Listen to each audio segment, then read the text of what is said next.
জিলহজ মাসের চাঁদ দেখার পর গরুর মাংস বা মুরগি খাওয়া যাবে না, এটা কি সত্য কথা? কোরবানি দেওয়ার পর গোশত ৩ ভাগ না করে পুরোটা নিজে খেলেও কি কোরবানি হবে? কোরবানির গোশত কতদিনের মধ্যে খাওয়া উচিত? সারা বছর কোরবানির গোশত ফ্রিজে রেখে খাওয়া উচিত কি?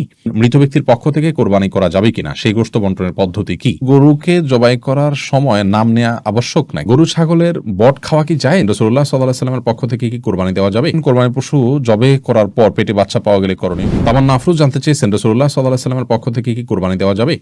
রাসূলুল্লাহ সাল্লাল্লাহু আলাইহি ওয়াসাল্লামের পক্ষ থেকে কোরবানি দেওয়া যাবে, যেমনটি আলী রাদিয়াল্লাহু তাআলা আনহু দিতেন। বাইহাকী সহ বিভিন্ন হাদিসের কিতাবে বর্ণিত হয়েছে যে নবী করিম সাল্লাল্লাহু আলাইহি ওয়াসাল্লামের ওফাতের পরে তিনি কোরবানি দিতেন এবং তিনি বলেছেন যে নবী সাল্লাল্লাহু আলাইহি ওয়াসাল্লাম আমাকে ওসিয়ত করেছেন, অতএব তার পক্ষ থেকে কোরবানি দেওয়া যাবে। সাইদুল ইসলাম জানতে চেয়েছেন, আকিকার পশু জবেহ না করে মূল্য একজনকে দিলে কি হবে? না, আকিকার পশু, কোরবানির পশু এগুলো জবেহ ছাড়া মূল্য পরিশোধ করলে হবে না, কারণ এখানে জবেহ করাটা উদ্দেশ্য এবং এটাই মূল। অতএব যদি নগদ অর্থ দিলে হতো তাহলে সেক্ষেত্রে পশু কোরবানি বা পশু জবের কথা বলা হতো না। শরীয়ত যেটাকে যেভাবে করতে বলেছে সেটাকে সেভাবে করার মধ্যেই কল্যাণ রয়েছে। ডক্টর আপনাকে ঔষধ সেবন করতে বলেছে, আপনি ওষুধ সেবন না করে সে টাকাটা গরিব দুঃখীকে দান করে দিলেন, তাহলে তো আপনার রোগ নিরাময় আপনি এর মাধ্যমে আশা করতে পারেন না। আপনি তো মানে ওষুধ সেবন করার চাইতে আরো উত্তম কাজ করলেন। অতএব যে কাজের জন্য যেটি করতে হবে সেটি আমাদের করতে হবে, অন্য কোনো পদ্ধতিতে গেলে সেটি আদায় হবে না। মাহতাব আহমদ জানতে চেয়েছেন, কোরবানির পশু জবে করার পর পেটে বাচ্চা পাওয়া গেলে করণীয় কি? শরীয়ত অনুযায়ী নিয়ম হলো সে বাচ্চাকেও জবে করে দেওয়া, যদি আপনার খেতে ইচ্ছা না করে না খেলেন। আব্দুর রহমান জানতে চেয়েছেন, পশু নিস্তেজ হওয়ার আগে চামড়া ছাড়ানো যাবে কিনা? পশু নিস্তেজ হওয়ার আগে যদি চামড়া ছাড়ানো হয় তাহলে এই কাজটি অন্যায় এবং অনুচিত কাজ, যেটা অনেক সময় কসাইরা করে থাকেন। একাধিক পশুর কাজ তারা ধরেছেন, সেজন্য তারা এটি করে থাকেন। আগে থেকে কসাইদের সাথে এই বিষয়গুলো নিয়ে বোঝাপড়া করে নেওয়া উচিত এবং কোনো অবস্থাতেই আপনার পশুকে এভাবে কষ্ট দেওয়া উচিত না।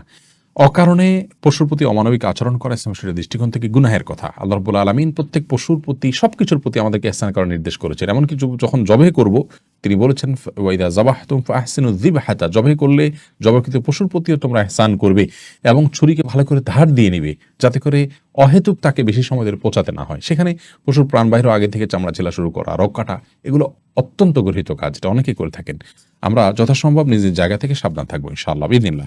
রোদেলা রিসান ভুঁইয়া আপনি জানতেছেন, গরু ছাগলের বট খাওয়া কি জায়েজ? জি, এটা সম্পূর্ণ জায়েজ, তবে এটা যার যার রুচির ব্যাপার। কারোর যদি ভালো লাগে তিনি খাবেন, কারোর ভালো না লাগলে তিনি খাবেন না, একান্তই তার ব্যাপার।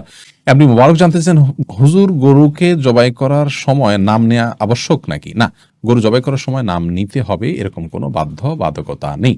আমরা অনেকে মনে করি যে গরু জবাই করার সময় নামের তালিকা ধরে পাঠ করতে হয়, এটা কোনো আবশ্যক কিছু না। বিধায় এটাকে আমরা আবশ্যক মনে করব না। এটাকে আবশ্যক মনে করলে বরং সেটি সমস্যা হবে। তবে হ্যাঁ, জবাই করার আগে আমরা যাদের পক্ষ থেকে কোরবানি করছি তাদের কথা উল্লেখ করে দিয়ে বলি, আল্লাহ এটা অমুক অমুক অমুক অমুক তাদের তরফ থেকে কবুল করুন। তাদের বাবার নাম উল্লেখ করতে পারেন, অমুকের ছেলে অমুক, অমুকের ছেলে অমুক, অমুকের মেয়ে অমুক, এভাবে বলতে পারেন। আর না হলে শুধু নাম বললে হবে যে অমুক অমুকের তরফ থেকে আল্লাহ তাআলা এই পশু আপনি কোরবানি হিসাবে কবুল করে নিন। এরপরে বিসমিল্লাহি আল্লাহু আকবার আল্লাহুম্মা মিনকা ওয়া লাক বলে আপনি জবাই করবেন।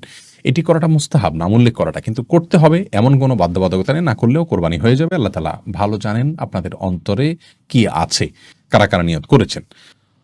অতএব সেটি অসুবিধা হবে না। আরাফাত ইসলাম জানতে চেয়েছেন, মৃত ব্যক্তির পক্ষ থেকে কোরবানি করা যাবে কিনা, সেই গোশত বন্টনের পদ্ধতি কি? মৃত ব্যক্তির পক্ষ থেকে কোরবানি করা যাবে, যিনি কোরবানি করবেন তিনি তার নিজের গোশত যেভাবে ব্যবহার করেন এটাকে ঠিক একইভাবে ব্যবহার করবেন। আব্দুল নূর জানতে চেয়েছেন, কোরবানির পশুর গলায় মালা পরানো সম্পর্কে বলবেন। মালা পরিয়ে যদি নিজের জাহির করা হয় যে আমার কোরবানির পশু এটি, মানুষ জানবে, এবং অনেকে আপনার ফুলের মালা ডালা ইত্যাদি পরিয়ে থাকেন মানুষের দৃষ্টি আকর্ষণ করার জন্য, এই কাজগুলো অনুচিত, অন্যায় এবং নিজের নিয়তের বিশুদ্ধতা যেটি আছে তার পরিপন্থী কাজ, এগুলো করা উচিত নয়। আর যদি নিছক গরুকে আপনার মায়া করে বা আপনার স্নেহ করে মালা পরানো হয় সেটি ভিন্ন বিষয়, কিন্তু সচরাচর আমাদের সমাজে যে মালা টালা পরানো হয় এগুলো এক ধরনের আপনার কি বলা যায় লৌকিকতা, এটা এক ধরনের প্রদর্শন ইচ্ছা থেকে হয়ে থাকে। আমরা সেগুলো না করার জন্য পরামর্শ দিব। ফাতেমা খাতুন জানতে চেয়েছেন, জিলহজ মাসের চাঁদ দেখার পর গরুর মাংস বা মুরগি খাওয়া যাবে না, এটা কি সত্য কথা? না, এটি সম্পূর্ণ ভুয়া এবং ভিত্তিহীন কথা, কুসংস্কারাচ্ছন্ন কথা। জিলহজ মাসের চাঁদ দেখা যাওয়ার সাথে আপনার গোশত খাওয়ার কোনো সম্পর্ক নেই। কেউ যদি মনে করেন যে আমি কোরবানি গোশতর আগে আর গোশত খাবো না, তাতে করে কোরবানি গোশতের প্রতি আমার আকর্ষণ তৈরি হবে, আল্লাহ রাব্বুল আলামিনের মেহমানদারি সেটাকে আমি খুব আগ্রহ ভরে অ্যাকসেপ্ট করব, সেটি তার ব্যাপার। কিন্তু জিলহজ মাসের চাঁদ দেখা গেলে আর মানে কোনো গোশত খাওয়া যাবে না, এটি সম্পূর্ণ ভিত্তিহীন কথা। এরপরে সাদিয়া আক্তার প্রিয়া জানতে চেয়েছেন কোরবানির গোশত কতদিনের মধ্যে খাওয়া উচিত? সারা বছর কোরবানির গোশত ফ্রিজে রেখে খাওয়া উচিত কি?